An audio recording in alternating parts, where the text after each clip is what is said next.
Halo, selamat pagi. Assalamualaikum warahmatullahi wabarakatuh. Dengan Miss Upik ya. Bapak dan Ibu guru yang hebat, kali ini saya akan mengenalkan tentang CBL program. CBL proses reflektif itu untuk pembelajaran bahasa Inggris naratif ataupun untuk short story ya, kalau misalnya di sastra. Oke, mari kita mulai saja. Apa saja sih yang bisa siswa lakukan di dalam pembelajaran naratif ya? Oke, dari sini Bapak Ibu bisa mengenalkan tentang introduction to CBL-nya dulu. Dan step-nya itu ada 8. Yang pertama, Bapak Ibu harus bisa membuat problems of CBL atau pertanyaan pemantiknya terkait dengan teks yang nanti akan diberikan kepada siswa. Dan jangan lupa, karena di kurikulum Merdeka itu perlu adanya pembelajaran berdiferensiasi, terus kemudian pembelajaran sosial emosional, juga dengan pembelajaran yang berpihak pada siswa. Jadi pemantiknya itu bisa bervariasi, teks yang digunakan juga bisa bervariasi, kemudian media ajarnya bisa dengan teks, bisa dengan video, bisa juga dengan komik mungkin, komik strip yang dibuat Bapak Ibu ya. Semakin kita kreatif, maka anak-anak kita atau siswa kita juga akan semakin kreatif. Nah, setelah menggunakan pertanyaan pemantik itu uh, lebih kepada asking yourself deeper. Nah, di sini asking yourself deeper bisa menjadi pembelajaran sosial emosional.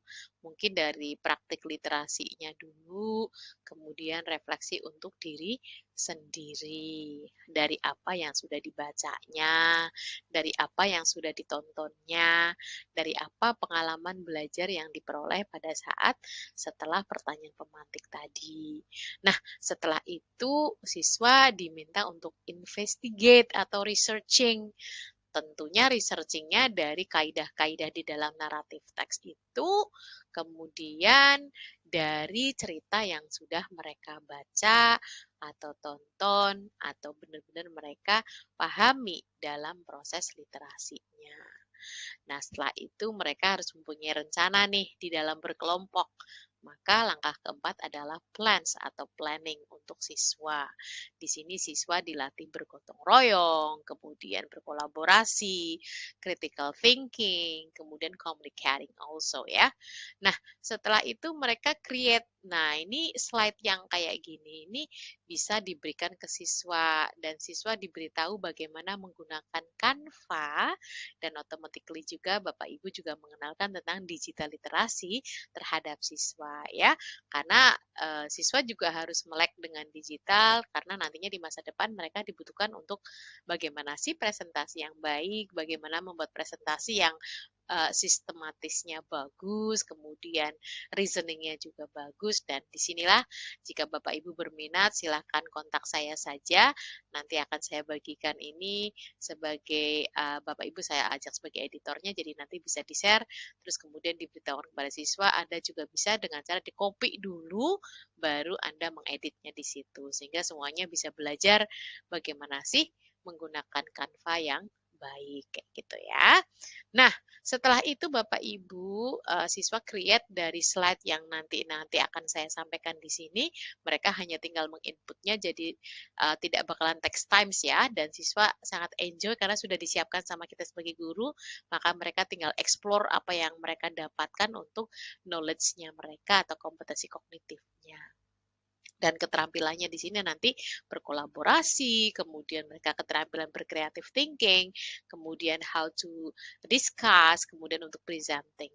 Nah, setelah itu apply. Apa sih yang bisa mereka aplikasikan dari yang sudah dibacanya, berkelompoknya, kemudian bagaimana mereka nanti berbagi peran di dalam presentasi ya. Kemudian mereka akan diskusi, yaitu di sini berarti siswa mengomunikasikan hasil dari berkelompoknya ini yang terapan-terapan nilai-nilai penting atau nilai-nilai moral yang ada dalam naratif teksnya atau naratif videonya, karena kan gaya belajar siswa sesuai dengan kebutuhan mereka dan kita harus melayani mereka juga. Nah, itu baru ke ranah refleksi. refleksi. Refleksinya bisa self-reflection, bisa juga tentang skill apa sih yang sudah saya peroleh, apa yang belum, kemudian apa yang harus saya tingkatkan. Nah, Bapak Ibu bisa dengan berbagai variasi assessment for learning-nya, as learning sebagai formatif, dan juga bisa dijadikan sebagai refleksi kita sebagai guru di pembelajaran berikutnya itu kita harusnya bagaimana nih kayak gitu. Oke, baik Bapak Ibu, ini contoh-contoh bagaimana siswa nanti bekerja bersama ya. Jadi dari characters of the story-nya, dari yang sudah mereka lakukan literasinya, mereka langsung bisa mengisikan di sini itu tinggal diedit saja. Kemudian siswa juga dikenalkan bagaimana sih setting of the story-nya, dari time dan era-nya, dari place-nya. Mungkin kalau di situ ada setting suasana, tambahin satu slide lagi sebelahnya, atau itu tambahkan dengan condition, kemudian nuances, kayak gitu juga bisa. Nah, setelah itu mereka juga the parts of the story-nya. Beginning-nya kayak apa sih? Kemudian in the middle-nya tuh kayak apa? Ending-nya kayak apa? Agar mereka tahu betul bahwa parts of the story dari naratif itu ada step-nya juga kayak gitu. Nah, setelah itu siswa juga dibuat untuk bercritical thinking, berkreativitas di sini untuk mencari konflik yang muncul apa saja sih, kemudian resolusinya apa. Nah, dari kegiatan ini diharapkan siswa tahu bagaimana handling masalah, sehingga mereka akan jadi problem solver yang baik, sehingga mereka benar-benar bisa tahu diri sendiri, menghargai pendapat orang lain, dan mereka juga punya empati dari cerita ini. Mungkin mereka akan merasakan di karakter ini tuh rasanya gimana, jadi mereka juga tidak akan jadi generasi yang mungkin suka membuli, menjelekan orang lain, hibah, dan lain sebagainya. Oke, nah apalagi sih yang harus mereka lakukan? Nah, di sini mereka menggunakan tadi ya review dan riset dari topik diskusnya, what I learned and want to share. Nah, jelas di sini siswa dilatih lebih kepada self-reflective, kemudian berkolaborasi berkelompok untuk menyimpulkan, kemudian want to share. Mereka tuh pinternya tidak untuk diri sendiri, tapi berbagi dengan siswa yang lain, dan kita gurunya hanya mengantarkan mereka bagaimana sih bermasyarakat, bersosial budaya, sehingga harapannya profil pelajar Pancasilanya itu bisa nyambung di sini. Nah, apa saja yang bisa kita lakukan di sini untuk siswa melakukan kegiatannya? Mereka diminta untuk mengidentifikasi temanya, main idea dari teksnya, atau dari video yang mereka lihat. Nah, ini jelas critical thinking-nya dapat, analyzing-nya dapat, evaluating-nya juga dapat. Nah, kemudian mereka juga harus memahami, karena perspektif siswa tuh masing-masing ya. Ada yang ini, ada yang itu, ada yang oh no, kayak gitu. Nah, di sini the character I liked best itu mereka apa? Nanti mungkin reasoningnya ditambahkan juga bisa agar mereka lebih lebih critical analysisnya tercover. Kemudian the character I didn't like. Dan atau tambahin reasoningnya, mereka akan lebih mempunyai dasar why I choose this, why I don't choose that, kayak gitu.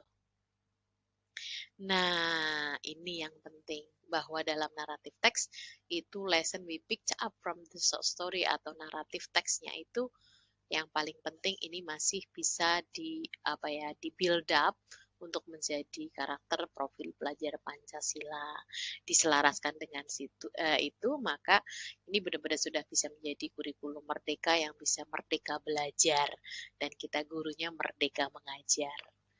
Okay, because lessons is really need for us to reflect our lives and knowing better to face to our future, and acceptance is the most important thing one ya, karena menerima itu adalah hal yang luar biasa, tolerance dan lain sebagainya. Nah, oke. Nah, setelah diskusi maka ada pertanyaan, mungkin pertanyaan bisa dituliskan di sini sehingga ini otomatis bisa menjadi reportnya siswa untuk portofolio yang sudah mereka lakukan di sesi ini, Bapak Ibu yang baik dan hebat. Oke, terima kasih. Nah, ini juga bisa dijadikan sumber belajarnya siswa apa saja, melatih siswa untuk menghargai karya orang lain. Oke, demikian Bapak Ibu guru yang baik dan hebat.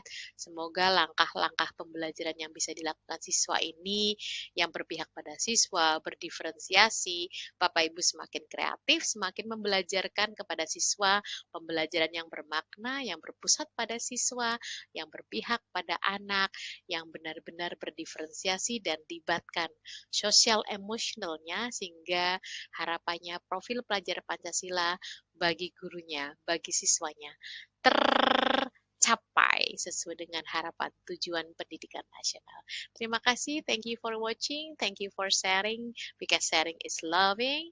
So, bye-bye, thank you.